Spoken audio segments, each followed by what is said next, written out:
ازيكم؟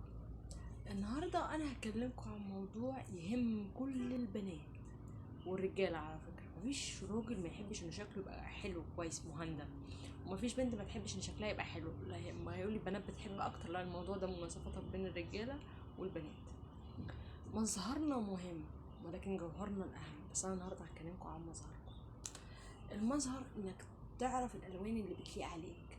تخين ما تلبسي حاجه تبينك ادخن، رفيع ما تلبسي حاجه تبينك ارفع. الالوان اللي بتليق عليك لازم تعرفها، وده سهل قوي عن طريق الانترنت على فكره. حاجه مهمه قوي بقى الميك اب وازمه الميك اب.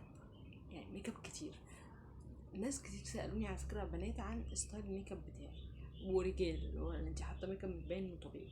انا مش حاطه ميك اب اصلا، يعني هو مفيش ميك اب، هو روج وكحله. ده اقصى طموحي في الدنيا. ليه؟ اولا انا بهتم ببشرتي، بحاول انام بدري عشان مبقاش كدابه.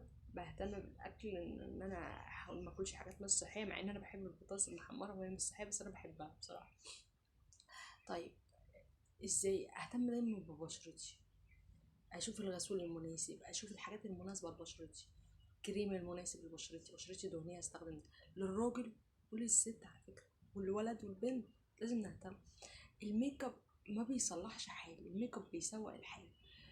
عارفه لما الميك اب، لما اقصى حاجه مده للميك اب يقعد على وشك ساعتين، لما بيقعد اكتر بيبقى صعب قوي، بيبقى شكله صعب قوي، بيعمل مشاكل في البشره.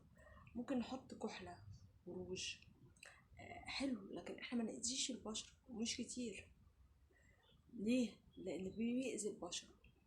الراجل اللي ما بيهتمش ببشرته خالص هتعجز، شكلك هيعجز بدري. البنت اللي ما تهتمش وتقول الميك اب بيداري، طب ما هو مسير الميك اب ده هيتشال، ولا انت ناويه تفاجئيه؟ استني، ده في رجاله دلوقتي ما تتفاجئش يقول لك انا ما اتفقتش على كده خلصوني يعني. فخلي بالك، خلي بالك من نفسك لاجل نفسك، خلي بالك من نفسك لاجل نفسك. يعني انا بهتم بنفسي وبشكلي وبمظهري لاجلي انا، مش لاجل حد.